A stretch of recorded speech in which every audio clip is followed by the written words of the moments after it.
বিরাদরিন ইসলাম আজিজুল মোহতারাম, আজকে আমরা জানবো যে রোজা ফরজ হওয়ার কারণটা কি।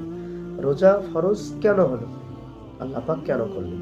তো বিরাদরিন ইসলাম আজিজুল মোহতারাম, ইসলামের মধ্যে বেশির অংশই আমল, যে সমস্ত আমলগুলা আমরা পালন করি বা করে থাকি, এই সমস্ত আমলগুলা কোনো না কোনো অকিয়াকে জীবিত রাখার জন্য, কোনো না কোনো অকিয়াকে স্মরণে রাখার জন্য আল্লাহ পাক ফরজ করেছেন। যেমন সাফা এবং মারওয়াতে যে সমস্ত হাজিগণ যেয়ে থাকেন বা যান, সেখানে সাফা থেকে মারওয়া এবং মারওয়া থেকে সাফা ওনারা সৈর করেন।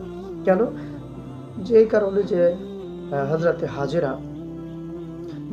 ওই জায়গায় হজরতে ইসমাইল আলাইহিস সালামের জন্য পানি তালাশ করার জন্য ওখানে দৌড়াদৌড়ি করেছেন বা সৈর করেছেন। এই কারণে ওই যাওয়াটা এবং আসাটা